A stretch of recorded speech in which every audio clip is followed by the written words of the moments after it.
If you are watching this, then you have just finished Final Fantasy and you probably desperately want to talk about it or hear people talk about it. It is that kind of game. Don't worry, we're here for you. This is GameSpot's Final Fantasy VII Remake Spoiler Cast. I am John Lee Seipke, and I am joined by Timur Hussein. Hi. Phil Hornshaw. Hey. And Nick Sherman. Hey, guys. We were all people who had it in the office a little early, played through the game, and yeah, we're just going to basically talk about everything that happened in the game. It's a lot. I think a good way to start this would be to kind of go through and get everyone's basic opinion of the game, as well as maybe your experience with Final Fantasy. To start with, I never played Final Fantasy VII. I think I was the only person who got it who didn't play the original game. So I have a fairly unique perspective, but to my surprise, I ended up loving this game. What about you, Phil? I'm also a really big fan of this game. I had a great time. I played Final Fantasy VII way back in 1997 when it came out, and it was, had a really big impact on me. As a person who really likes story in video games, it was one of the first times that I really encountered a game that really went hard on story like that. Made me a big Squaresoft RPG fan for the next few years after that. So I've been looking forward to this kind of in a cautiously optimistic way, because I feel like a lot of those games haven't really aged well that I used to love. But I had an awesome time. I thought it was exactly what I wanted Final Fantasy VII to be. It was like the way I wish that Final Fantasy VII had been told and played in 1997. This is that game. And the way that it expands on the characters especially is just awesome. I had a great time. Heck yeah. What about you, Nick? So like you, Phil, I played it back in 1997, and I think back then it took me like a year to beat it because I was just a kid. But it's been my favorite game of all time since then. I think it was the first game that I played that really cemented the belief that video games could be more than just platformers, because back then I'd just been playing Sonic the Hedgehog and Crash Bandicoot. So I can assuredly say I would not be here where I am without Final Fantasy VII. And I beat it earlier this week, and like you, I loved it as well. I didn't love everything they did, but it's still, it's obviously my favorite game of this year so far, considering it's only April, but it was everything I wanted it to be and more. I can't believe to say this, but it lived up to my expectations. Very curious what you all think of the ending. We'll get into that in a bit, I imagine. But yeah, it's something else. Heck yeah. Yeah, happy to have you on this. I know this is your first time being on a podcast like this. But we had to get you on because you're just such a huge fan in the office. Your love for this game, I feel like, always shines through. It is a very full circle moment for me, that's for sure. Yeah.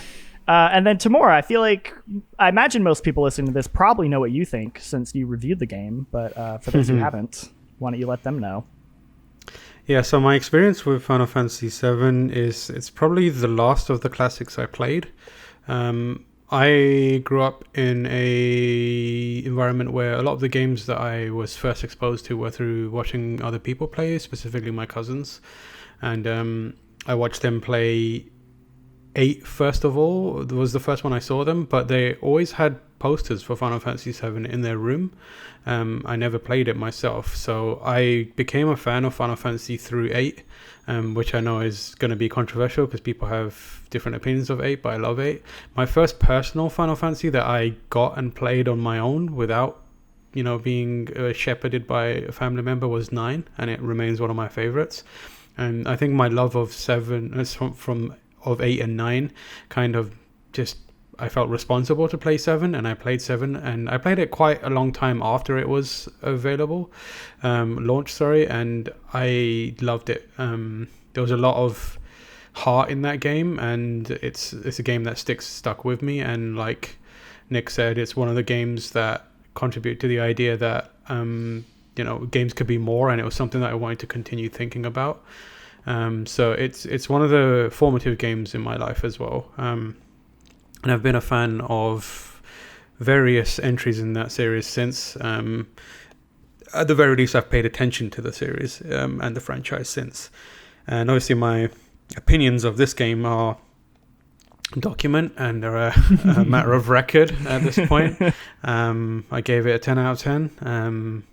I imagine a lot of people are going to be wondering why I gave it 10 out of 10, and I don't think we'll get too deep into that here, but you can read the review on GameSpot.com. You can watch the video review, which Jean-Luc put a magnificent edit of together on YouTube. You can also check out the GameSpot After Dark podcast, where we talk about it as one of the segments at length, and I believe there should be a small video around that specific discussion point coming out soon. But suffice it to say that I gave it a 10. I loved it. It met my expectations and in a lot of regards exceeded them. Fantastic. Yeah. To clarify, I think earlier I said I don't know if I said I didn't play a Final Fantasy or I just didn't say play 7. I did. My first Final Fantasy was actually 13, and I I feel like that has colored my opinion of the series ever since, because I never finished it, and there are things about that game I like, but there's a lot about it I didn't like. And then I kind of bounced off 15 as well. So I wasn't really expecting this game to grab me, but like it really did. And I'm still trying to parse out why it is, but I think I really appreciate how from a story perspective, the game does a really good job introducing you to its world compared to maybe some other Final Fantasies where I just, all I remember about 13 was like that game is just throwing terms and like exposition at you, and it none of it stuck with me. And I really love how this one was very simple, a very like straightforward setup, and then at the end it gets into like the Final Fantasy bullshit.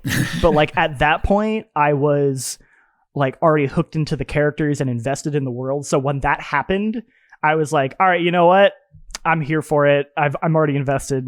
Take me on your insane Final Fantasy journey at the end there. So yeah, why don't we start with just sort of why don't we talk about some of the changes? Because that has been the most interesting thing for me talking with you guys, is hearing how much was added and how much was different. The sort of the social commentary around the nature of Avalanche and their fight against Shinra. Like that stuff's all in the original from what you guys have been telling me, but it wasn't into nearly the same degree.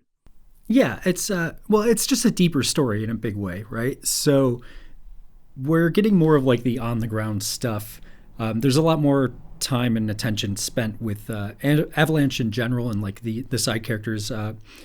Biggs, Wedge, and Jesse are like a much bigger part of this game. Yeah, they're great, right?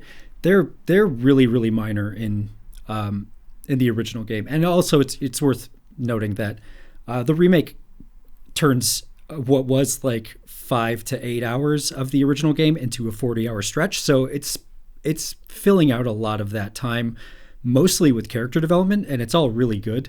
But so you spend a lot more time with the Avalanche characters. You spend a lot more time in Midgar, in different places, kind of getting a sense of how people feel about what's going on after you blow up the reactor and all that stuff. It all just feels more realistic and heavier. Like you blow up this reactor, and in the remake, like you spend the next 3 or so hours kind of dealing with the aftermath of that and how everybody feels about it, and not just the people who were there, but people watching it on TV, people who were like living next door and maybe got their houses smashed, or people who are looking for people who are missing. It all feels like much more like how real people would react, and it really like makes all that stuff that is kind of conceptual in the original game, because you're kind of burning past it at a much faster rate. It makes it feel much more like in your face. It's a bigger part of the story. Or because it couldn't be realized, right? Like you go look back at those old graphics, and it's like that's true, you can't capture like the emotion of a moment through the faces of that like really early CG, right? Yeah, I don't know. I feel like you can capture, because there are other RPG experiences contemporary for that time, or even gaming experience that were contemporary for that time that did capture a feeling. I think that. I think you're right in that they definitely face limitations, but at the same time, I don't want to chalk it all up to just that, because just the quality in writing would be in this remake would be undersold to an extent. Because That's fair. Okay. yeah. I mean, not to like diminish what you said. I 100% agree with it. Like the cinematic and visual elements of walking through, that sector after you've blown up a massive reactor there wouldn't have hit as hard. And you do have small elements of that. You have like a couple of buildings that are on fire in the original, but as a whole, it's not an event that. It's not an inciting incident that's quickly swept under the rug in the way that it is in the original. Like, they move on from that. They treat that as the setup for a much bigger story.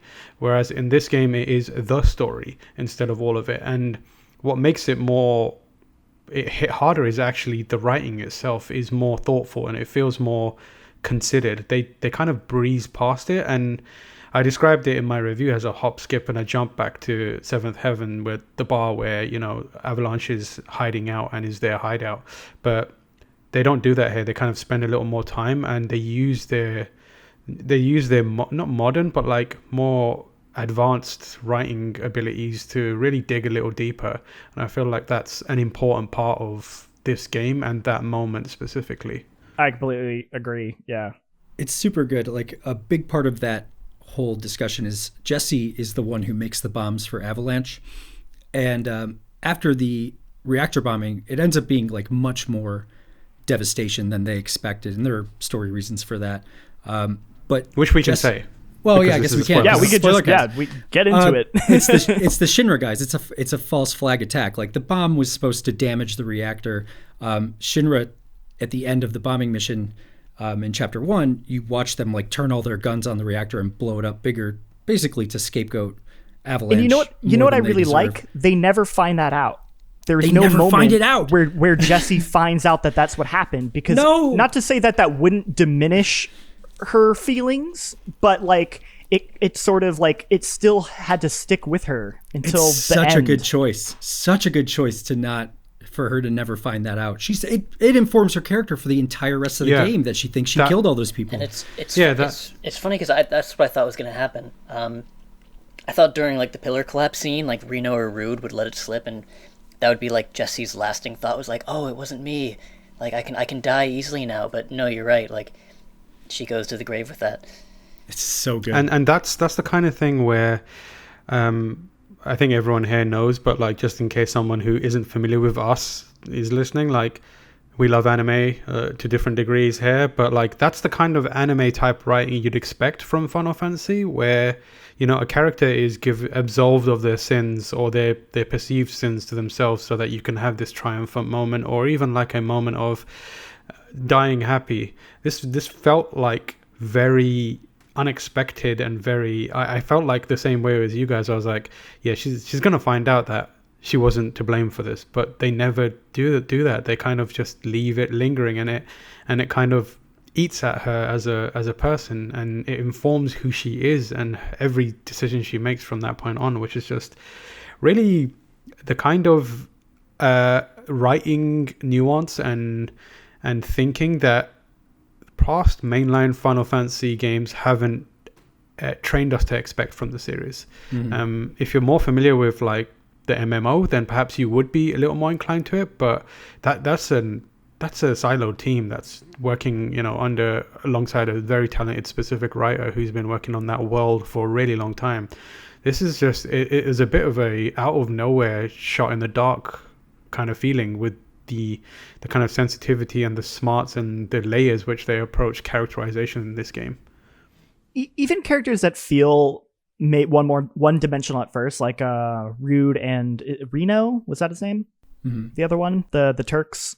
Like they have a couple of scenes where they don't feel great about what they did, and like they're still villains, but like I appreciated that they weren't 100% just like I'm the bad anime villain. Like there is that moment of humanity in there, but they're also like, I don't know, that was my job, and like I did what I was told to do. But like they're kind of planting those seeds for maybe those characters to develop later on. But like yeah, it just feels like every character that like could have been one-dimensional feels a little bit more nuanced, except for maybe that doctor guy. Hojo. Hojo. He's maybe a little more like classic anime. Like even his appearance is like very I think he's like goofy. Yeah. Yeah, I mean the game definitely has its comically evil villains, but the ones who are like closer to the protagonists and the like more in on the action a lot more often are much more interesting people, and this game definitely like puts the work in to make them, even as they're doing bad stuff, like to make them interesting to be around.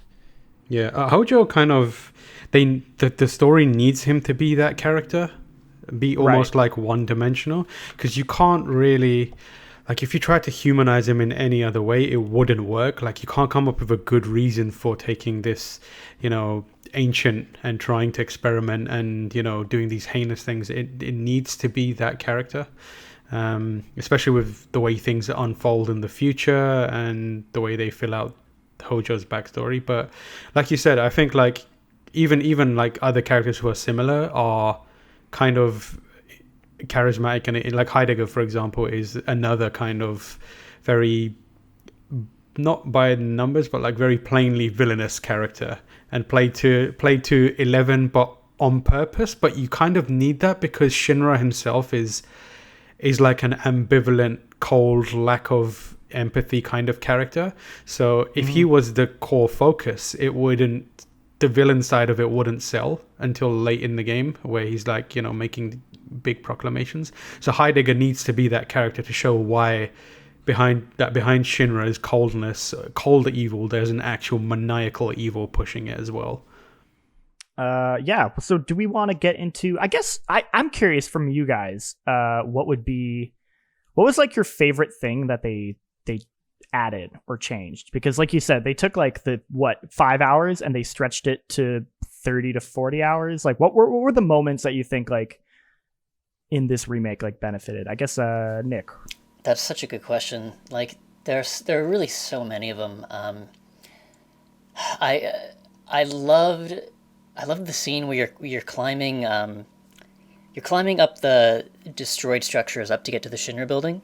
That was like a little mini game in the original, where you had to like buy the batteries from the weapon shop and climb up the wire and then like do this little swinging bar mini game where you had to time your jump at the right time. And it was like a 3-minute long section, but now it's like an hour and a half, and you're just climbing up and there's this beautiful sunset. And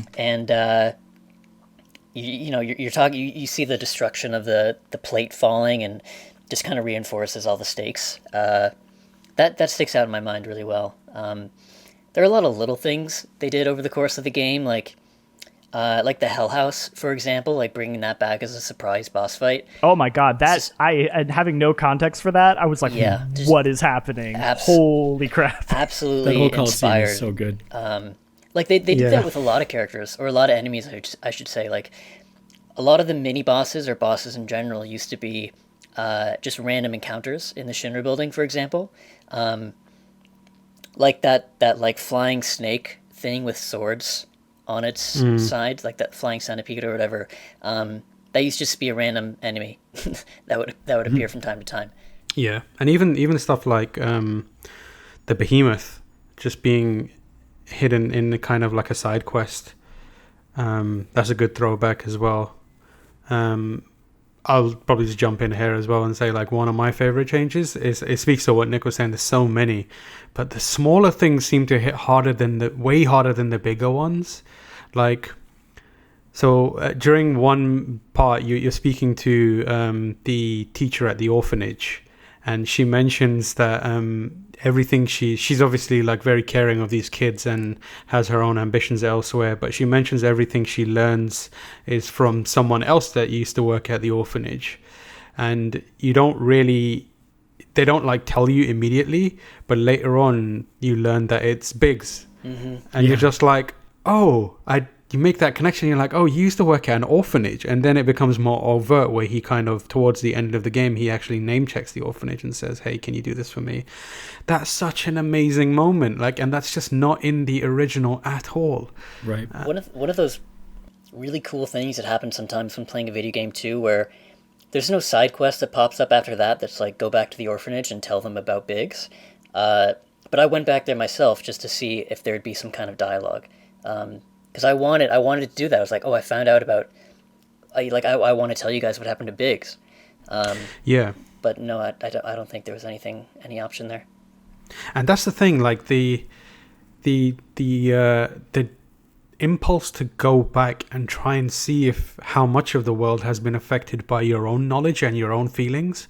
Like the game never creates an expectation like Mass Effect, where the more you speak to characters after you do these significant moments, that their dialogue will change, right?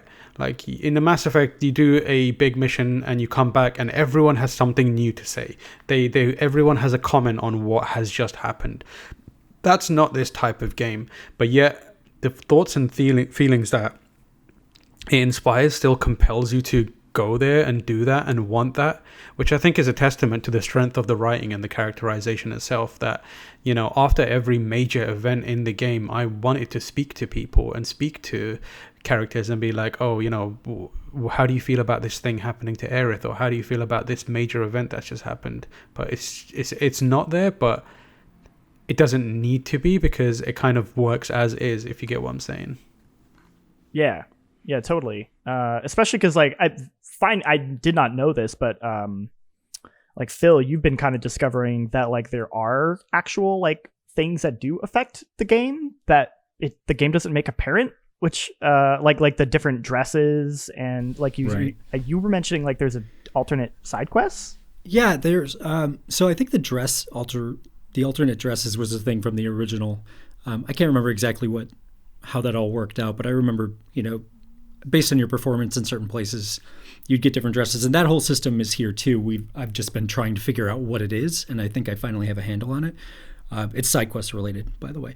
But and then in Chapter 9 in the Wall Market, apparently your choices in talking with Chocobo Sam, or if you run into Johnny at that one point and follow him back and get the sign of that scene of him at the honeybee, all that stuff affects what side missions you get later in the chapter. So, and then that affects how you get the dresses. So it's kind of under the hood. The game's not real explicit about it, and it takes some experimentation to figure all that stuff out, but it's there and it's interesting. And there are actually, now that I think about it, there are actually a bunch of little story deviations along the way that I have noticed going back and replaying chapters. For instance, your performance on the bike in Chapter 4 with Jessie changes that scene pretty significantly afterward. Oh, really? Just her dialogue. Yeah, she's just got a bunch of different dialogue, and the way she treats you changes a little bit. She's kind of putting on a whole act the entire time with flirting with Cloud. It's like a defense mechanism, but the degree to which she's engaging that and how sincere she is definitely shifts based on say how well you do on the driving and stuff like that. So there are little things around and little scenes you can miss. If you in the collapsed expressway, I caught one that I had missed before too, where if you come up to the edge of a gap you can't cross before you find the ladder to circumvent it. I had missed this. I just had gone down the ladder, but there's a little scene between Cloud and Aerith, and they have a little conversation. And it's man, there's just a ton of little story bits, and they're all characterization moments that are scattered throughout the game that you can totally walk past and never see. And so every time I keep going back to just do guides and stuff, I'm finding little tidbits that kind of enrich the experience. Yeah, I think all the little character dialogue in between, in the, I guess, quote, dungeon areas, you're just wandering through doing combat, but in between each fight, there's always a new piece of dialogue that a character will say that just adds to the world. Mm-hmm. That I just it made those areas feel so compelling. And that's always been my favorite kind of stuff in games. It's just small little bits of extra dialogue that really fill things out. Phil, what would you say was your favorite new moment? I really loved both things that you guys mentioned. I think I'm actually going to write an article about this. I'm halfway through it, but all of Chapter 4 I think might be my favorite. It's just Biggs and Wedge and Jesse. You go to Jesse's house and like see her dad in his hospital bed, which is a result of like a Shinra accident. And you just learn all this stuff about all the characters through the course of this mission. It's all just super good. Yeah. Like you get the sense of their teamwork and the way that they interact with each other. And I don't know, I feel like that's the chapter that really sold me on the game, if I'm being honest. Like I played the demo, which is chapter 1, and like there are some clunky lines in that demo. You know, Barrett has some like stinker lines just in the beginning of the game. You know, he really does. He's just like talking about the planet, and like I'm imagining being the first person, or you know, this is the first time you've played this game, and you're like, what the hell is this guy talking about? That is my exact experience. I start this game up and Barrett is just screaming at me, and I'm like, dude, shut up! Like what are you going on about? Yeah, right. And like super weird concepts about like Gaia and Lifestream and all this stuff, and you're like, what are you talking about? But then you get to chapter 4, and it's just, oh hey, this is why it's the Why We Fight episode, basically, right? And it's so good. Yeah. I don't know. I just loved all of it. I had a great time. That duel with the biker guy, Roche, was also, he's like comically ridiculous, but I had a great time with that Was fight. he in the original game? What was his deal? No. I don't think. He just kind of showed up and then left, and he never came back, but I kind of love him. He was just and so he has out like there. this grudging respect for you. Like you have a whole arc of a relationship with this guy through fights. It's great. I don't know. I just loved it. He'll be back though. There was like, he has that one line after you beat him where he's like, you and I like aren't at our full potential yet. Yeah, right. So like that's great. And he like saves your life. He'll be back in future episodes, future chapters. I think I'm really interested to see where his arc goes, because he seems like he could be one of those people that's like, you know what, I might just join you, right? Like as a new party member. New party member. And that'd be interesting. It's funny. Like one thing that I've kind of thought about over the years is, you know, Shinra is under control of this huge army of soldiers. You know, literally, like that's their company, right? Is like they're the best warriors in the entire world. They are like Sephiroth, super powerful. Like how come they never employed any soldiers to attack you when you were attacking the Shinra building? So that was my first thought when I saw Roach, was like, oh, finally, like they're actually showing someone who like knows how to fight, and they're actually sending in their big dogs. Yeah. I guess for me, because I didn't play the game, I don't have like a new moment, but the two moments that stuck out with me was chapter 16, which is the Shinra building, when you first go in there. Mostly because I was expecting it to just be this like very straightforward, like fight your way to the top. And it kind of starts that way. But then it completely slows down, and you have this moment where you're just like walking through the hallways, and you're seeing like people like in their offices, and you're seeing like the corporate, like, you know, propaganda on like the screens, and you're walking through that like that museum where they're like explaining how Shinra works, which I really liked that moment. I don't know if that's in the original at all, or if it's a little more straightforward, but it felt like this nice, like it kind of slowed it down, but in a way that like it was continuing to sort of build out Shinra and the world a little bit in a way that I personally really appreciated. Also that I did the staircase, and oh my god, not only is that a funny scene, but the way where they have over time, Cloud starts walking slower and slower because he's getting tired, and the characters are like more out of breath, and like Barrett and Cloud are just upset at each other, and then they have that little like score on I don't know if you guys saw on your character's health screen. It has like a score which says which floor the person's on, and when you go above a floor, it like moves that character's like health bar like above the other one, like it's a contest, even though it actually doesn't matter. I don't think maybe there's an achievement for it, but it was just such a good bit. One thing I want to check is like if because at one point Tifa says like, oh, make sure you catch your breath. Like, I wonder if you pause on a platform, you can like start sprinting like, again, moving faster. Yeah, that's a good point.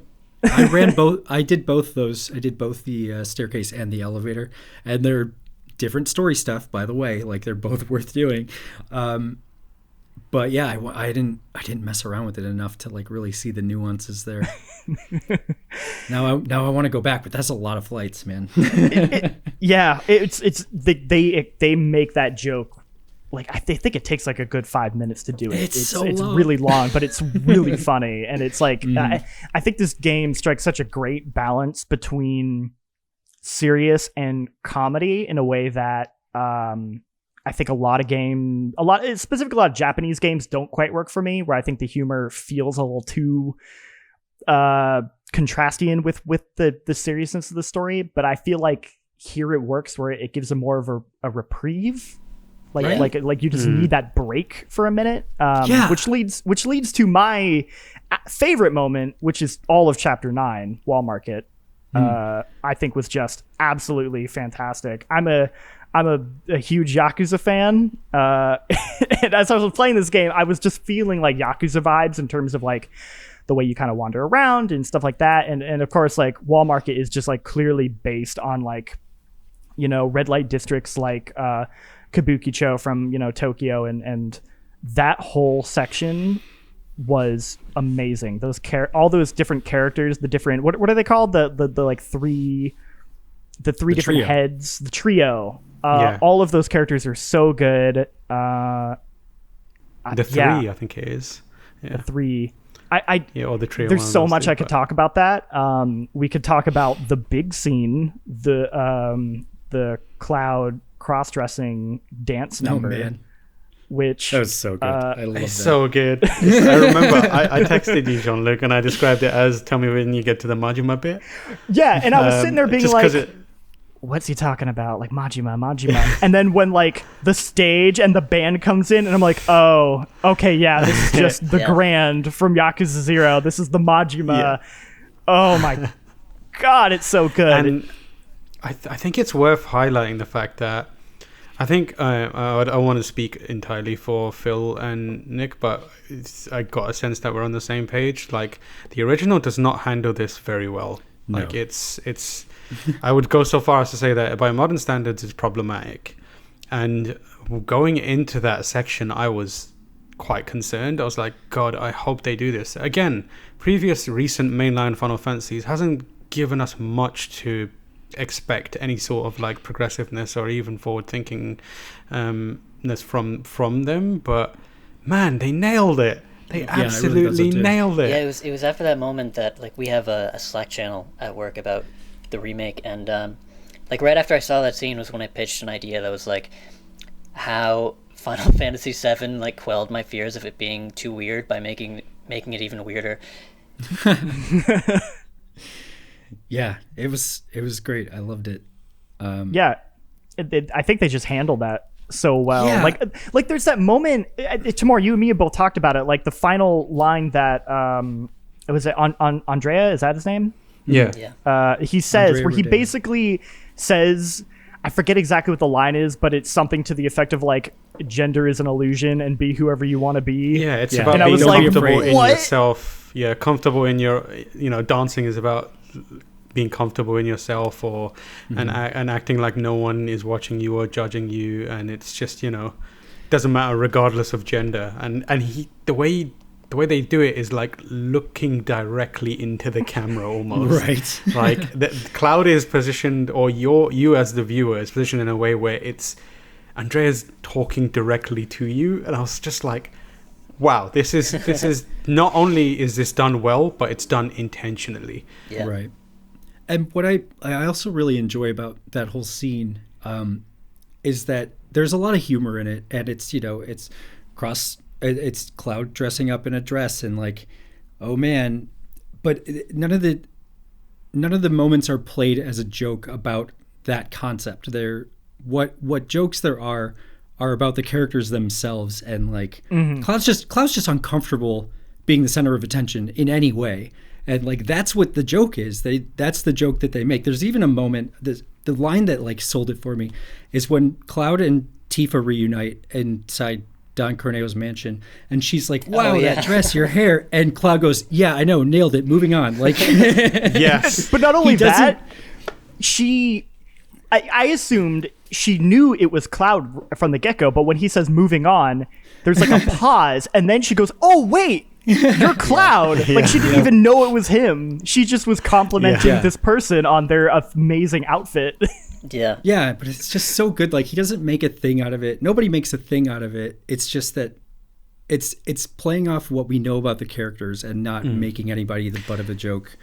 And also, like, it's not just the writing of that joke, it's the delivery of that joke and also the framing of that joke. Like, I mentioned this on the podcast as well, but there's, like, a lot that goes into selling a line like that. And one part of it is the cinematics and, like, the way it's framed. And they have a new cinematic director, I believe, from previous games. From like, they had one that they use across Kingdom Hearts and various other titles, and that person has always been there or has been there for long enough to work on multiple titles for Square Enix, and they brought someone new in, and you can see that it just cinematically and in terms of kind of cinematography, it feels like a way more interesting and way better high quality experience. And the kind of benefit of that is lines like this landing as well as they do because of the cuts and the closeness of the camera and the way it frames everyone and the joke,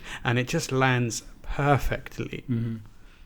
I have a question actually. Was Johnny in the original game?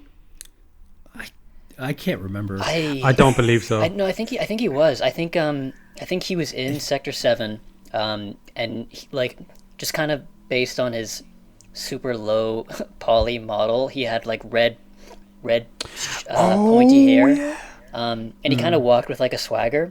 And I think if you interacted with him, his name was Johnny. But he's an NPC in the original. He's just there. But not nearly to this extent. No. I mean, he kind of starts as like a very classic, just like the goofy. I mean, he kind of stays that way. The like goofy in over his head, like doesn't just has no idea of just how in over his head he is, kind of like anime character. He's even voiced by Yuri Lowenthal, who like plays that kind of character. Like he's like. I'm just like, it's just Yosuke from Persona, or like he's all like Yuri Lowenthal always plays those characters.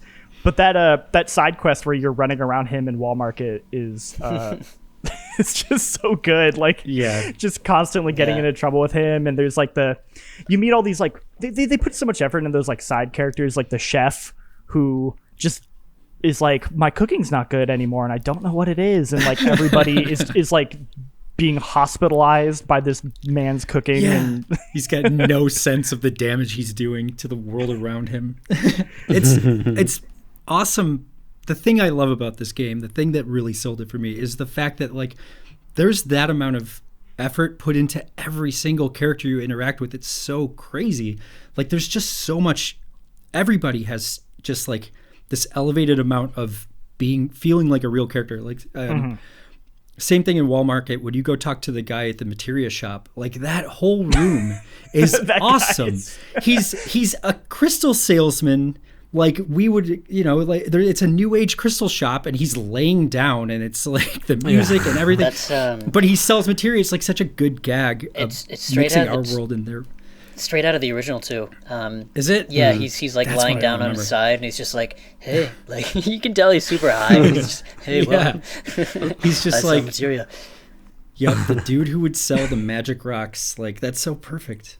You mentioned the music, which I love how in Wall Market it's the same theme, but it's dramatically different in each area. So you have like the materia shop kind of has that, like you said, new age hippie theme, and then there's sort of like that's the theme that plays outside of the Bumble, the Honeybee Inn, and then you go to like the Chocobo stable, and it's got this like real like twangy like Western kind of feel. Like I love the way they kind of like blend each of those different themes together, which is maybe just a conversation into how good the soundtrack is. Holy so crap. Yeah. Guys, I've been listening to the Final Fantasy soundtrack since like YouTube was a thing. Like I imported it when I was a kid. Yeah. I have it on CD as well. But The piano collection is something I still listen to all the time. Like if I need to concentrate on something at work, like I have that playing in the background, and I'm so happy that a new generation is going to be able to experience the main theme and Tifa's theme and ahead and on our way. Like when that starts playing, when you get to Sector 7 for the first time, I just put my controller down and I was like, oh my god, this is everything I wanted it to be. So one of the original versions of I mentioned this earlier, we were talking about how long we played it for, and I was talking about how I was writing my review, and I actually wrote three reviews for this game and scrapped 2 of them, but they were almost fully written for each one of those. And the first one I did was, so in my the current review that I published, it opens with like a kind of recount the bombing mission in the old and the new game. And I took and tried to compare it and kind of frame the nuance that they're trying to find. I originally did that with the Prelude theme at the start, just on the title screen. And because when I turned that game on, it starts off very familiar and very similar to the original version. And then you just start hearing the different layers that they've introduced, the different sounds, the different kind of motifs that are underpinning this song that you're so intimately familiar with. And when I heard it, I remember it gave me chills, and I just listened to it, and it kind of perfectly encapsulated that feeling of taking this thing that you know, this song that you know, and just laying out all the new ways that they had found to create depth in there and make it more richer, a more full-bodied experience.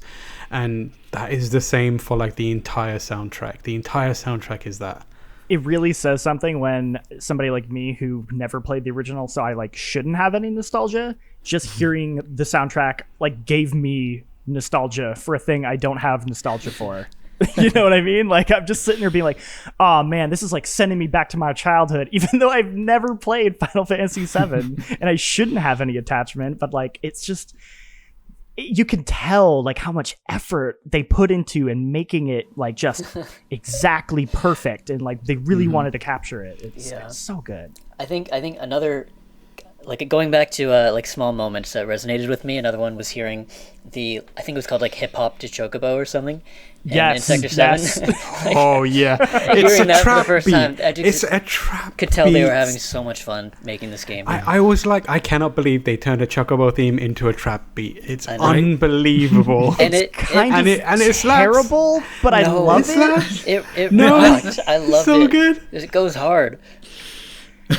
I think it's like when because there's actual like chocobo sounds in there, like the chocobos are like mixed in, and their like screech is like, it's like a little too much. It's really good. It's like, oh man, this is kind of terrible, but I also can't stop listening to it. I love that soundtrack. There's so many bops on there. Yeah. There's so many bops. Like I can't even. No, I love that there's an entire in-game soundtrack that is not part of the soundtrack that you have to like go find. And they're all great. They're all great remixes. Oh, I love them. Well, and it's like people giving it to you too. Like the Hip Hop to Chocobo one is like that guy's like, hey man, what's up? Like, you want to hear this song? It's pretty rad. And he like hands you a tape, and you're like, what? Like, it's so weird, but it's so good. There's that one track, I don't know what it's called, but it's in when you do the shortcut in the tunnel, the abandoned tunnel. Dude, yes. It's just this abandoned tunnel. It's visually it's okay, but it's not like the most interesting thing in the game. But then they just put this absolute bop of a soundtrack where it's like this like dude, you're talking about my favorite songs in the entire game. Yeah, it's so good. I put it in the review because I was like, I have to get this song somewhere in because it's so good. And it's just like moments like that where they're like, they take an area that's like, again, probably like somewhat low in terms of like visually compared to other areas, but then they just were like, we'll put in this really awesome song just to make this area feel great. Dude, it's crazy. Okay, so that song is called The Oppressed. It's the battle version, and that's my least favorite song from the original soundtrack, and it's my most favorite song in this soundtrack because that's how good it is. Like, they completely changed my mind about that song. It's so great. I'm so excited for them to start touring with this as like a live show or something. Yeah. I can't wait for my soundtrack to arrive. I sprung for the entire 8-disc 7770 soundtrack. I love that. $77.70. It's a good bit. Yeah, I don't know when it's going to arrive. I think it's going to be sometime in the future, so like a month from now, maybe, if we're lucky. But I can't wait. I'm so excited. Oh, so good. That's so good. But I guess the main thing we want to talk about is the ending, right? Yeah. Well, before we get into the ending, I guess I'm curious because it is the ending, the changes in the ending that they kind of seed throughout. So you have those weird, like the Dementors of Azkaban showing up. How did you guys feel about that overall as a concept in the game? I'm still processing, I think. Yeah, it's very unexpected. Yeah. And I think this is the thing that fans on the internet are paying the most attention to and the most upset about in a lot of ways, which is understandable. It's very different, right? Like, yeah, but I don't know. Some part of it feels necessary to me. There's a lot in this game that I feel like is... So the main criticisms that I've had tweeted at me is like, why are we paying for $40 for a small part of the game? And I'm like, firstly, that game has so much content in it. Like, that is not an argument I will hear. I don't engage with those people saying that because it's not a good faith argument at all. Because if you knew anything about it, you would know that it's a fully fledged, complete game, and I say as much in my review. The other thing they're saying is like the ending is and the story changes, and I'm one of those people that I'm like, I kind of don't, given how thorough they are in fleshing out the small chunk of the game that they do explore, it feels necessary that they start making inroads into changing the broader story as well in some meaningful way.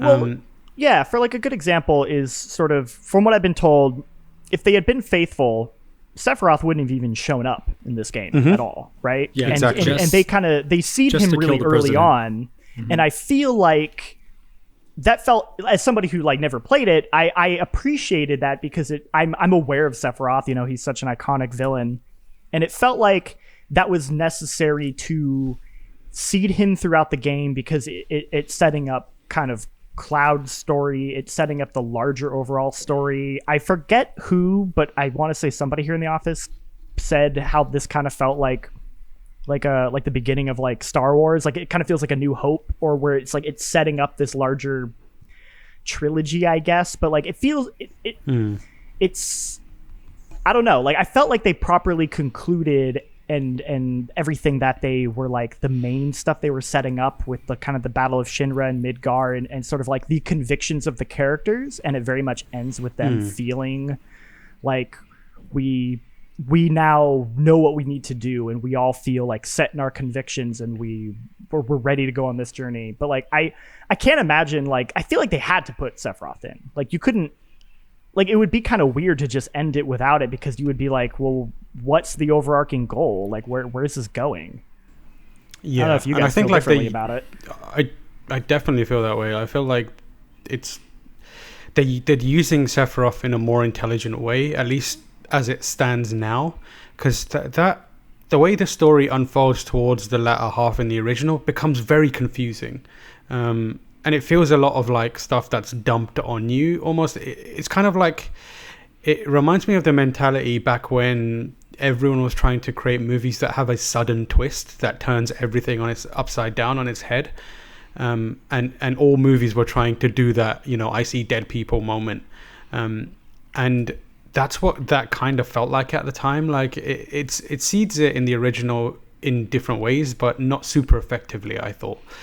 Right now, it's the job that they're trying to do is make Sephiroth a more menacing and interesting character from the very start, but also do some justice to the relationship and the kind of history that Cloud and Sephiroth have, so that when they do adhere to the similar twists towards the end, it doesn't feel unearned and it doesn't feel out of the blue, like unexpected. And because of that, I feel like the small and big story changes that they're making are very necessary, And like you said, it feels like it makes a lot of sense right now. Yeah.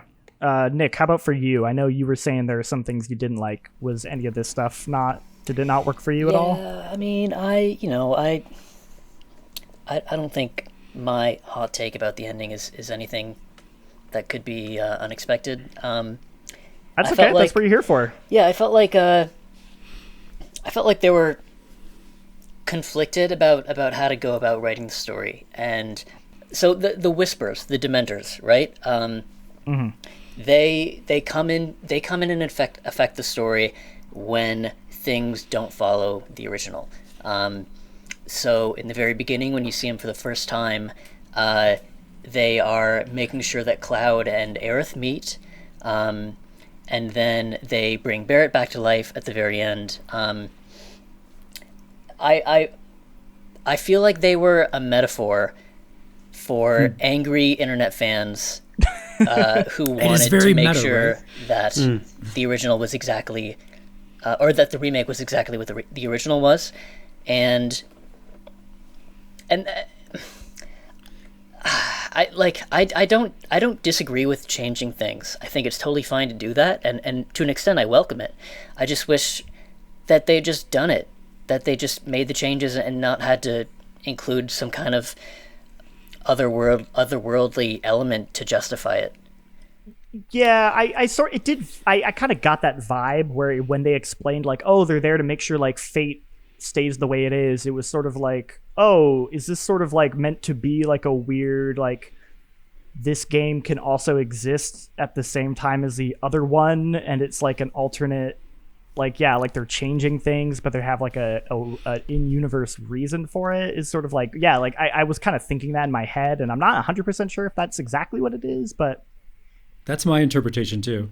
But then at the end, they also like defeat them, and they're like, we'll make our own fate, which could almost imply like that gives them license to be more dramatically different in the later episodes. Yeah, I think that's what the plan is, honestly. Yeah. This feels like the Kelvin timeline, to borrow a Star Trek thing. Exactly. The J.J. Abrams reboot, and we're in a different universe now, and things could go completely differently, and I'm kind of here for it. Like, yeah. I don't know. Yeah, I mean, like, I realize this isn't going to, satiate or comfort anyone that already feels a way about this, but, like, the original version exists, man. Like, if that's the story you want, it's there for you to have any time.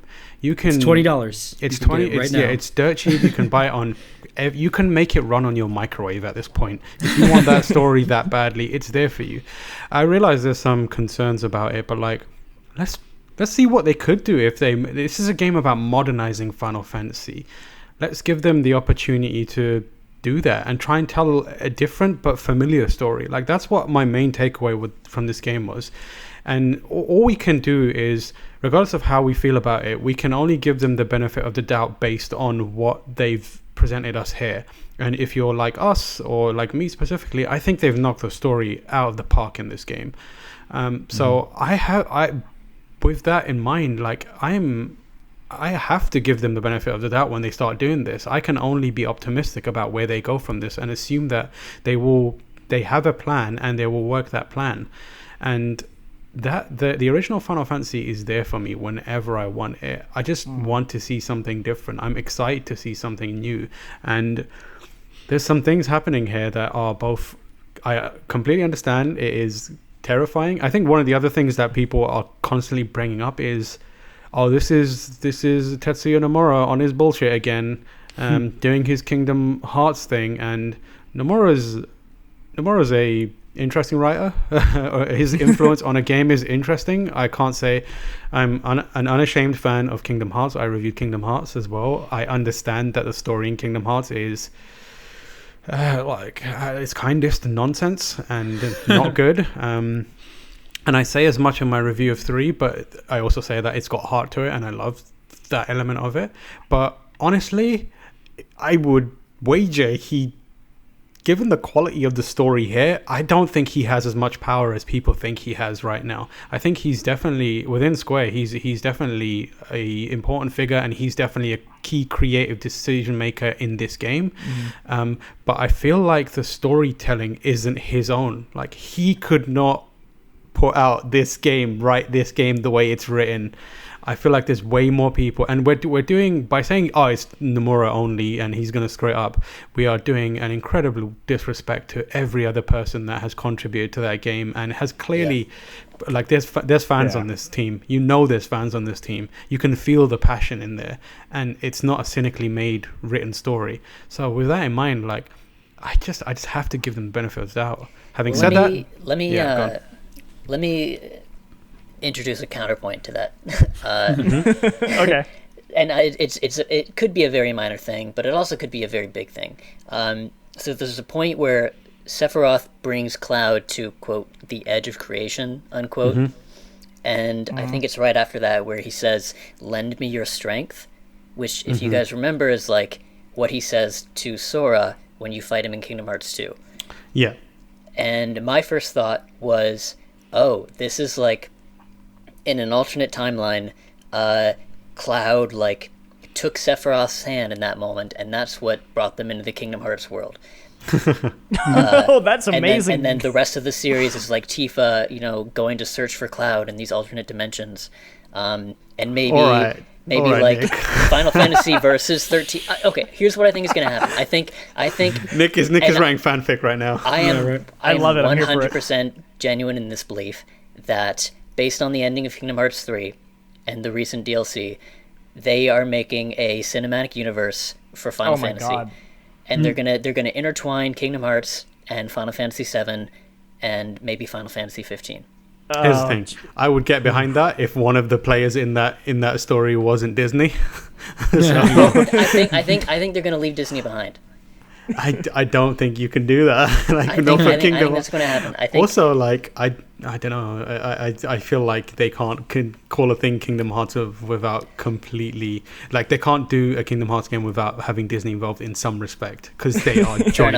Fair enough. In that. But how can you explain "lend me your strength"? There's, like, even in the context of the scene, it didn't make any sense. It had to be.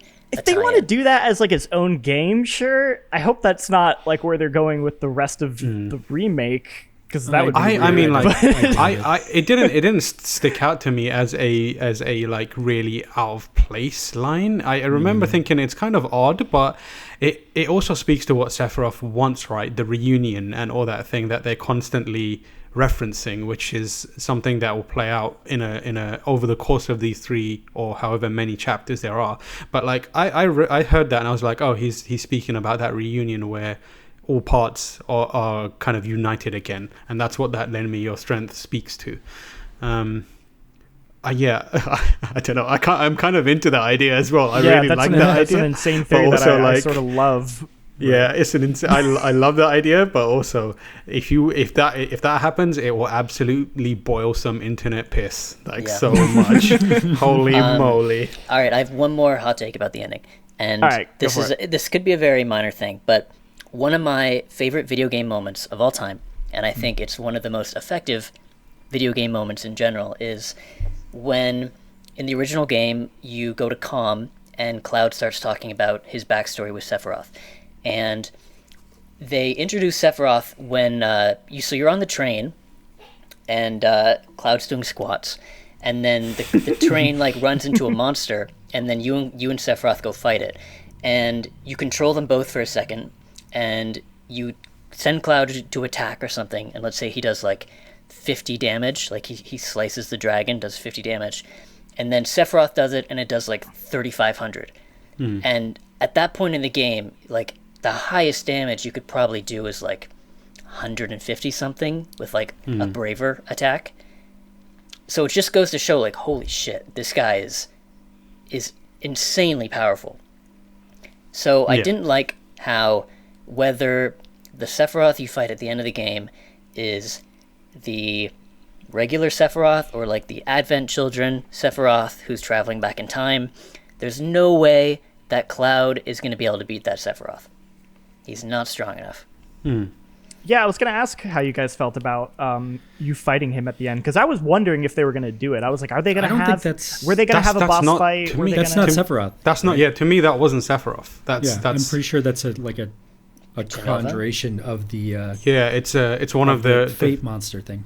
Yeah, so it's one of the, they have those characters walking around with numbers on them, the pieces almost. I thought it was one of those guys, or Yeah. or That was or sort like of what him. I interpreted too. Yeah, We saw but- that 2 or 3 times before then, like when yeah. So he fell off in the this roof of game, Genova.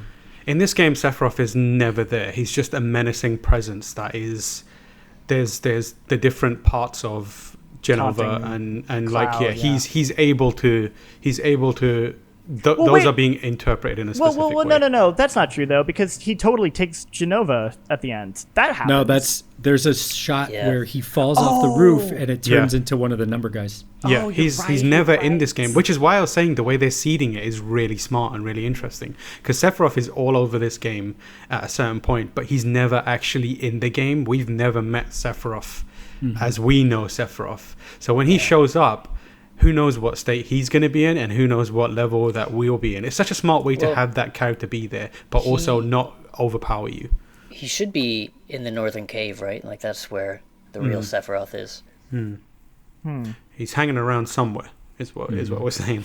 But like I think that whole element was like that's the lend me your strength is the reunion thing, and the fact that Sephiroth is there and you kind of do hit him about a bit is like it's not him. It's not him. We'll Yeah. get there. And I love the idea of them building to that all powerful moment where I was not ready for this the entire time. like this was an I fought him before, and then you realize like no, that wasn't even the real him, and that was interesting. So I think the big thing we should probably get to story-wise before we run too long is Zack. Yeah. Oh yeah, so I have no context for Zack. I've heard of his name before, and I just like saw this and I was like, oh, okay, that's that dude looks like Cloud, but he's not Cloud. And then I was a little confused. Maybe you guys would have more context for it. Yeah, I mean, the if scene I have a was criticism- that did that take I'm place sorry. at the same time as everything else? Because it was like him fighting those soldiers, No. but it was during the day. And the whispers were there, but then at the end, it's him carrying Cloud, and so I was like, "Is that clearly in the past?" But I was a little confused, like at Yeah. the timeline of all that. If I have a criticism of the story stuff, barring the introduction of fighting Destiny, the physical manifestation of Destiny, it's the it's the Zack stuff. Like I feel like the game does a really great job all the way through of like keeping you up to speed with what it's doing, and you don't have to be like a longtime fan to know what's going on in the story. And then the Zack stuff happens with no context at all, and it really felt jarring. It felt like a misstep to me as far as the way the rest of the game tells the story. So I just wanted to say that. Like, Does it feel like they put it in because that's a thing fans expect, and they're like, "Well, you have Right? to at least Like, show no, him"? I Like, don't- was I that don't- what it was? Because I don't think fans expected that at all. Like to me, it came very unexpectedly, and so Zack is a character that is key to the story, but as far as I know, he's not in. Like as far as I remember in it, he's not in the original version in a super large degree. You guys can correct me if I'm wrong there. Okay, just a couple flashbacks. No, I it's think. Yeah. He takes like he's the main character in Crisis Core, which is the PSP game that is like a prequel to Final Fantasy VII. Got it. But his story is crucial to the story of Cloud and Sephiroth. I don't know. I'll let Nick explain why, because I imagine he's got a way better understanding of it. Yeah, go for it. Well, I mean, honestly, Tamora, like I've always been of the opinion that like Zack was kind of superfluous to Cloud's story. Like I get, there's, talking earlier about like sudden twists. I mean, without like, I don't know. I feel bad, John Luke, because I have no there's context. a spoiler for later on, but like it's eventually revealed that like Cloud gives a very detailed history of his backstory, but Okay. as it turns out, that was Zack's backstory and not Cloud's. And in the original, it's like, oh, it was Zack the whole time; it wasn't Cloud. But it doesn't really add that much to his character. Yeah. I feel like you could take out Zack and the story still works. Does it feel like they're retroactively trying to make Zack So more I important? feel that's what I that's feel what like Crisis it is. Core was all about, right? Yeah. So But even still, go on. I've never played Crisis Core, so I feel like I'm missing that context.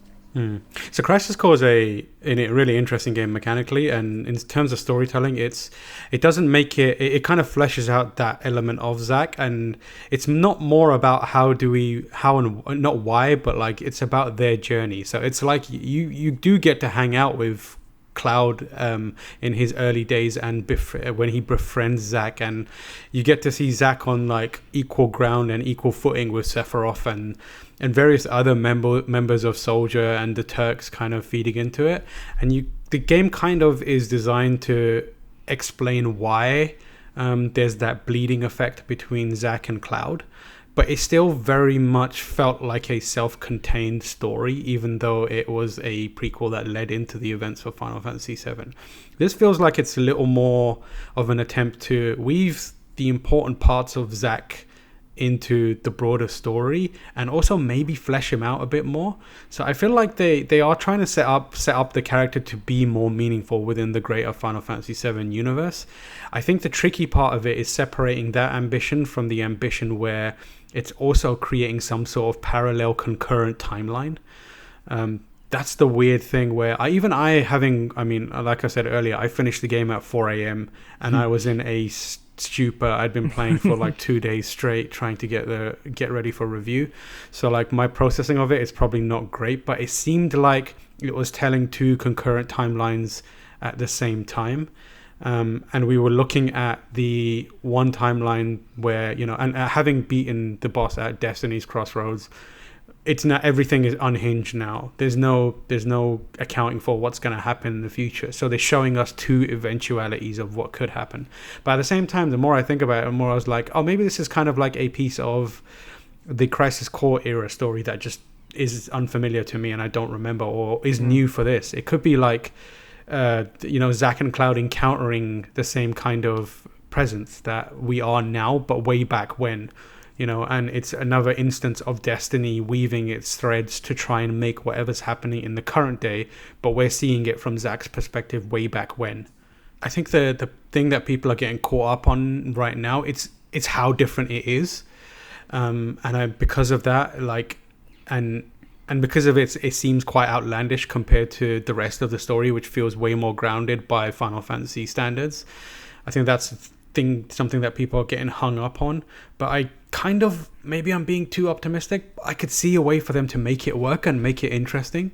If it was like, we're going to fold in Crisis Core into this main 3 chapters or however many it is, I'm kind of into that idea. I kind of like that idea. Again, it goes back to what I was saying before, like we've got the original Final Fantasy VII, we've got the original Crisis Core, let's try and do something different. Let's see what they can do and see where it goes.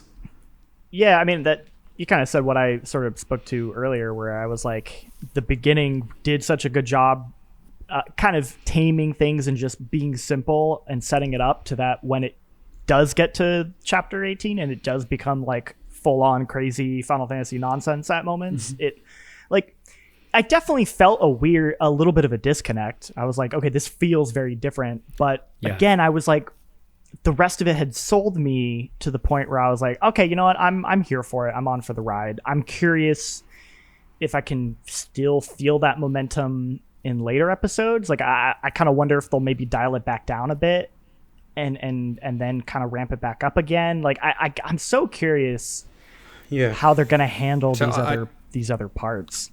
Again, maybe I'm being optimistic and I'm trying to be glass half full with it because they've earned it in this, but I think there are elements of the story that they've seeded that require a little more groundedness to it, and certainly create the opportunity for them to take a similar, like, not out of this world crazy tact when they write it. There's things like the Wutai stuff. They'll need to introduce Yuffie at some point, and they'll need to introduce that character and explore the history, the war between Wutai and Shinra and that kind of stuff, and the impact it had on the world around them. And I feel like that's going to be a big part of the next chapter in this game, in this series. And I'm optimistic, or I'm hoping that they strike a similar balance where it's like largely a grounded story, but it has this undercurrent of something more supernatural, fantastical, and fantasy happening underneath it, and that will come to a more natural conclusion and crescendo in the final chapter.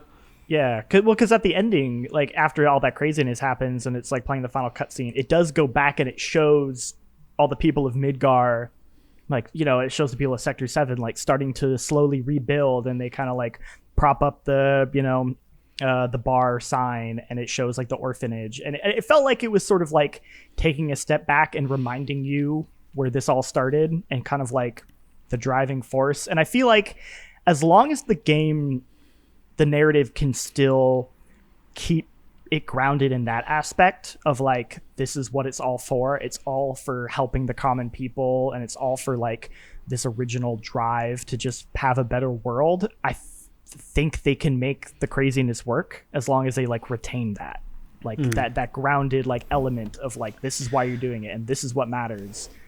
You know, Barrett's doing it for a better world, and he's doing it for his daughter. That's the feeling that I get. Yeah, personally. exactly. I definitely think that like it almost felt like, hang on, we got to stop and do some crazy supernatural stuff to justify where we're going next when we shift out the game, and like when we stop straight up retelling the story. And they were opening a door, and it's part of the story they want to tell, but not necessarily the story they want to tell. You know, like they have, Sephiroth is such a big looming figure and has so much interesting, weird lore surrounding him already. You don't need necessarily more of that than there already is. So I almost feel like what this was like a functional move, kind of a weird one, but to like do this big giant, you know, supernatural boss fight thing, and then maybe have that be some kind of undercurrent for the rest of the story, but really not be a main focus. Just like it's not really a main focus here, you know? Like, it felt like something had to get out of the way almost to me.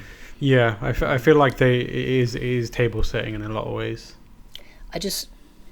I hope that they don't trade interdimensional sci-fi for stories like Red 13 and his dad, or Sid Highwind and his wife Shira. Like, don't lose those side stories that made Final Fantasy VII what it is. I'm sure they won't. I mean, if this game is any indication. Yeah, right? I think that's what I was saying earlier. Like, regardless of where it goes, I think we can and should take some comfort in the major milestones that they still need to hit are quite grounded, and they require them to take a step back from the madder stuff to nail that stuff. And we're taking it as, you know, we are trusting them that they want to take a similar approach with this, where they do at least some of those stories right.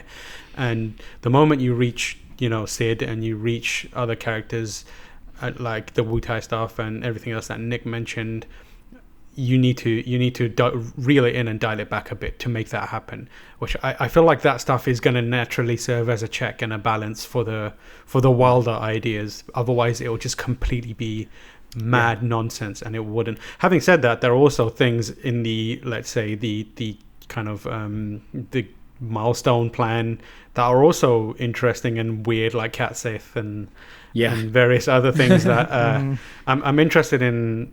Before, like, I don't know if we're ready to move on, but like Jean-Luc, your reception to a strange blue cat briefly appearing and then disappearing. Oh yeah, that was weird. It felt like a Sonic the Hedgehog character just showed up in the middle of this scene, like this really dramatic moment, and then this like furry anthropomorphic animal showed up, and then he like pounds his fist and runs away, and I was like, I love that bit. I was so just much. like, what? I totally forgot that happened until you reminded me. I was like, right.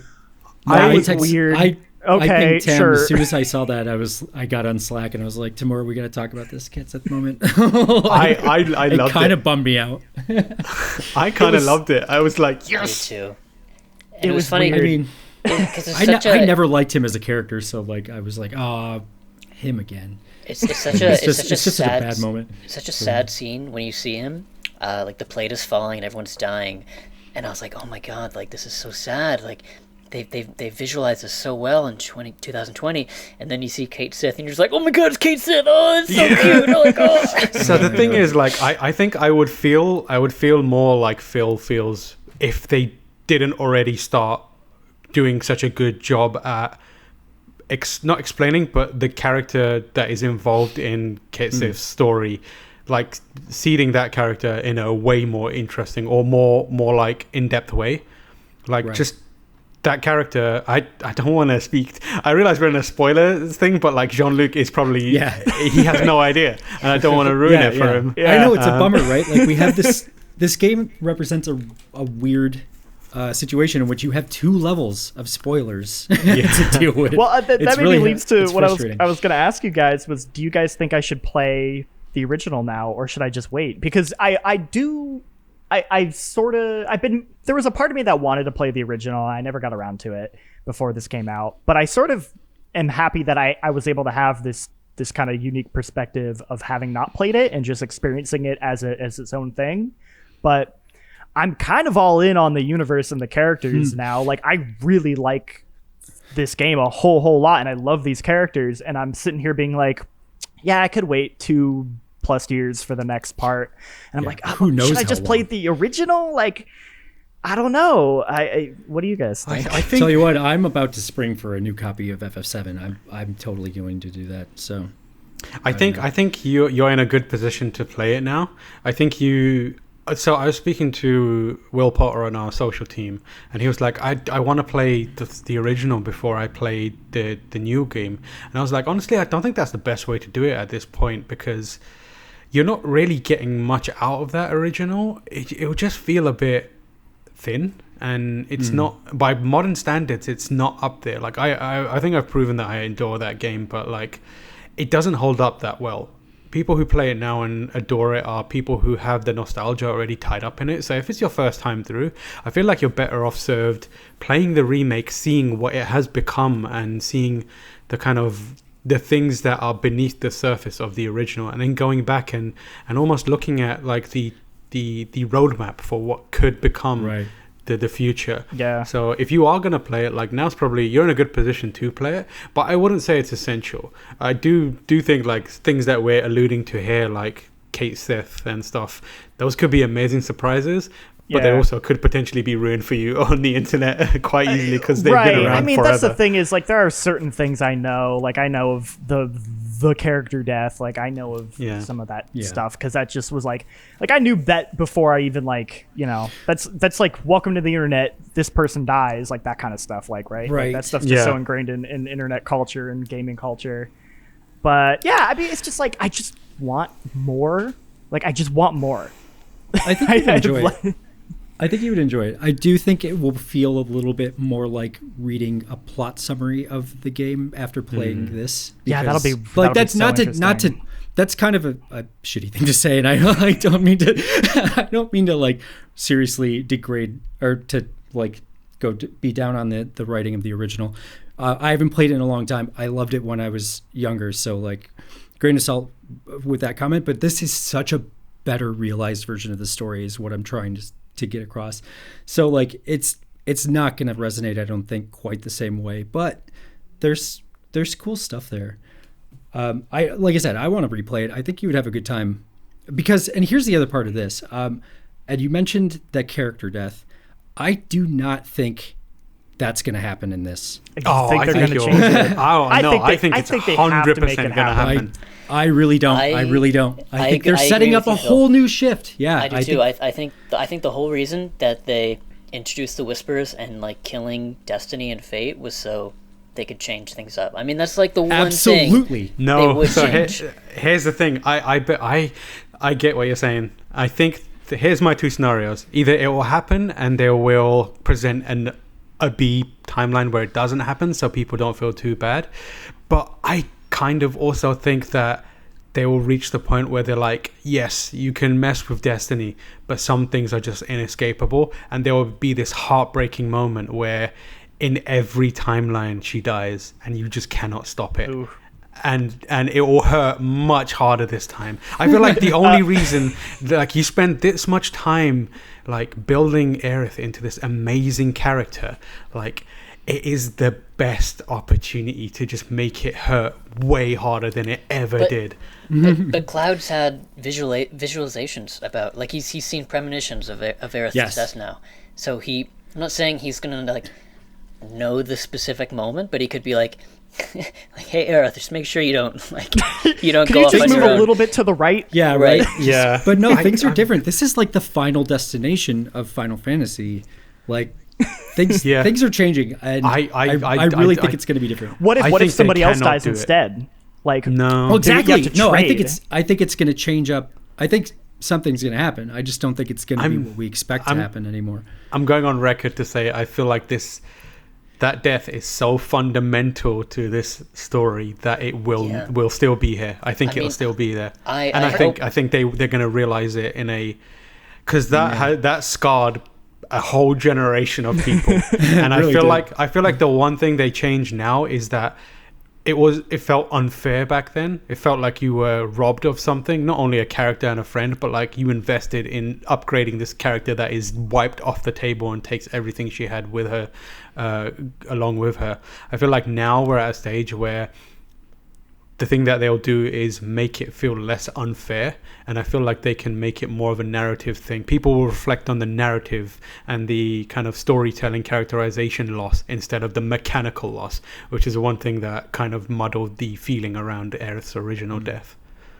Are you guys familiar with an old GameTrailers.com series called Pop Fiction, where they did like I love the series. They did one about Aerith and how there was like this insane rumor of like you have to go, farm the perfect chocobos and you have to go like beat every mini game, and like it was like this 50-hour thing that you could supposedly do to get her back, but it's not true. I think they should make that happen. I think they should put that specific thing in the game as like a Easter egg to those people. I think that would be amazing. But and if you think about it, only in that way. If you think about it, like they need it to happen to sell Sephiroth as being this ultimate villain. They need it. No, I mean, I still think we need that level of drama.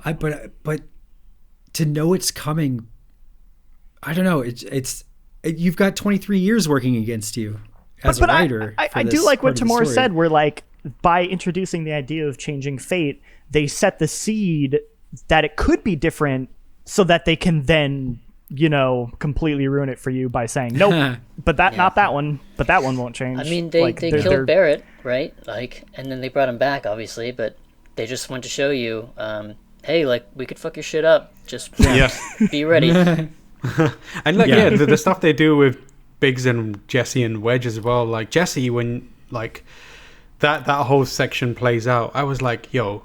They're preparing us. This is a game about loss. This is going to be a series about loss as well. And these are small potential losses that is going to prepare us for the big loss. Okay, but side note to that, both Biggs and Wedge survived. Wedge come out, Wait. Biggs does. Did Wedge? Well, Wedge, we don't know what the hell happened. We're not sure. That was ambiguous with him. No, that was kind of weird. You bring him back to Elmira's house. Aerith's No. But then at the very end, he shows up in the tower. Remember? He shows up in the tower. And whispers when it explodes. Kind of says a line that implies like he might die, and then it leaves it sort of ambiguous if he dies, and that was kind of weird. But Jesse definitely died. Yeah, for sure. I think in the original, they all three just got crushed under the plate, right? They were just not even, you never even hear from them again. Basically. Yeah, they just just unceremoniously disposed of. Such a bummer. I love them so much in this game. Yeah. And like, I imagine you love them. Imagine how you're gonna feel when Aerith. I know. There. Well, that's like, what if it was Tifa or something? Like, I can't handle it. Well, that's the thing is like, I always knew about Aerith and I know she dies, but I had never played it, so I had no context for who she was. Within like 10 minutes, I am gonna be so upset when she dies now, because I already love her. I immediately fell in love with her. When I was a kid and I was playing Final Fantasy VII for the first time and Aerith died, I was like, Oh, that's too bad. But like, I'm happy Tifa's still here. Yeah, right. Exactly. So That's how it if is. Tifa dies in this remake, I'm gonna have to like question some Oh, things. it'd be devastating. Yeah. I really hope they do the thing where it's like you can't escape. This is fate. No matter how much we play with Destiny and put you in a position to play with Destiny, some things you cannot escape. I agree. I think the worst fate, worse than not her not dying, is one where they create multiple timelines where it's like, choose who you want to die. I don't want that. That's the No, one thing I I do don't- not I don't want that either. Like, make a I choice. agree. Yeah, like 100%. pick a Aerith character. will remember what you chose. Yeah, exactly. But yeah, I think it's gonna happen. Oof. Yeah. But man, what? Yeah, what a game. What a game. Yeah. I'm just so happy that it's as good as it is. If you were to tell me that I was going to become a Final Fantasy stan in the year 2020, I would have been like, what? What are you talking about? That game came out like Right. 23 years ago. It's too late for me. There's no way I can like that game. I really thought I was over this part of my life. I really thought I was done with the Final Fantasy fandom. That I was really a big fan in high school, and then I like fell out of it. I was like, oh, these kind of like they're too long, and I'm not really into them, and the writing's not good enough, and like whatever. And now I'm back. I'm so back into it. Like, It makes me feel positive for Square in a way that, because again, Final Fantasies just never grabbed me. You know, like 13 didn't grab me, and 15, like, you know, those games have their moments and their elements, but they just never worked for me. And I figured like these games just aren't for me anymore. The stuff Square makes just maybe isn't for me anymore. But like this gives me hope that like I'm excited at like what Square is going to do next, even outside of Final Fantasy. You know, the remake of 7. Like, what's 16 going to be like now? I feel like they have a Square really good Enix. foundation. yeah, do I have to play this MMO? Is that what this means? Ziv is very, very good, but Yeah, that's what I hear. it's also upfront 60 hours of one of the most boring games you ever played in your life. Yeah, Oh, man. I started it, and I'm committed to playing it because of Michael Hyam and how much he just obsesses over that game. But Really? you do have to grind through the Realm Reborn stuff, So which is Yeah, painfully bad. they are streamlining it, so it's worth letting them finish streamlining that. I did Maybe. it. I got 40 hours in, and then I moved countries, and I cannot access that account again, so I'm yeah. locked out of that. If I want to do it, I have to go all over man. from the beginning. But you know what I've been thinking about? Imagine if they did this style of remake for Chrono Trigger.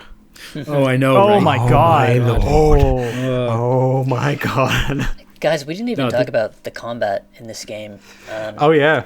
Like, I Oh, remember when they very announced good. that, like, oh, we're going to update the combat system to fit a more, like, modern action RPG style, I was like, well, that's it. Like, rip this game. But I think it's up there with, like, Kingdom Hearts 2 as, like, the best I love it. action I RPG really game enjoy I've it. ever Yeah. played. I think this is the best playing. I said it in my review. I think this is the best playing Final Fantasy there is.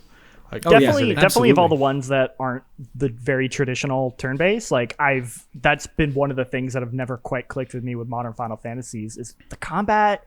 Like, I actually like 13's combat. I think it does some interesting stuff, but none of them have never felt like, I don't know, there's always something about them that just feels off, and it feels like they've been trying to experiment but never quite getting there. And I played this and I was like, they figured it out. Finally. It took them a while, but they finally figured Yeah. out what they want modern Final Fantasy combat to feel like. And it feels really good. Yeah, And it's tough. This game is tough. It keeps just enough from like the traditional turn-based tactical menu stuff to like feel it gets the feeling of that stuff across without being like burdened by it. Which, because like, yeah, those menu battles, like they can get real plotting, and it none of that is in this at all. It just totally washes it away, but it gets all the cool, like thinking about what you're doing, making sure your teammates are like executing the right moves and like paying attention to everybody's positioning and stuff. It gets all the good parts of it with none of the drawbacks. It's so good. It was interesting because in the early game, I started using the hotkeys to assign specific abilities to certain characters, because I was like, oh, like what can I do to speed this up? Like, how can I make this more streamlined? But by the end of the game, I stopped using those entirely, because I was like, what do I need to be doing in this exact moment with this specific character? And I just used the menu every time. Yeah. Yeah. I spent a lot of time, like once I'd figured out the weakness in an enemy or a target, I'd use like the shortcuts because I knew exactly what I needed to get out of it. But any sort of unfamiliar or tricky or difficult battle, I would be very meticulous in everything. And also, like when you're trying to do things like unlock specializations or using the the weapon abilities and that kind of stuff, you need to be a little more like handholdy and get involved and switch between characters. And that requires a lot of micromanagement in a satisfying way. It's a lot of fun. I'm actually really interested to go back and try hard mode because I have a feeling that it's gonna really make all those systems really shine the way they work together. Like you can kind of muddle through a lot of the fights in normal mode. Like some of them are really challenging. Hell House was really challenging. Like a lot of stuff toward the end. That fight with Rufus was one of my favorites that was ever in the game. But you can kind of like just let your guys do whatever. I have a feeling that hard mode is going to really like make all that stuff mesh in a way that really shows how good it is. I'm really looking forward to going back and playing more fights, basically. Agreed. Hard mode's really good. Even Guard Scorpion is pretty tough. Oh man. Damn. Another 40 hours. All right. Yeah. Oh dude, I can't wait. I'm so down to play through again. Well, all right. Is there any other noteworthy things that we didn't mention that you guys want to shout out about this game that we all feel very, very strongly about? I think I've said everything I can say about Final Fantasy VII Remake at this point. Right. I guess just especially like you, Tamora. a lasting thought that I'll leave with is they did it. Like there's no way they could have done it, but they did it. It's it blows my mind. Yeah. The phrase "too big to fail" come to mind a whole bunch of times. One, because like I think about it, like there's a world where they screwed this up. Was that even possible? Not to undersell the achievement, but like I can't believe they did it, man. They did it, and like I can't believe I loved it as much as I did. Yeah. I would say even if the later episodes don't hit quite as well, I would say. I mean, maybe my opinion on it will change. It could if it really shits the bed, maybe my opinion will change. But I would say this still feels like it stands on its own as an achievement. Listen. As a Game of Thrones fan, I can tell you that you'll be surprised at how impactful a bad ending can be on a whole thing. That's actually a really good point. You know what? Yeah.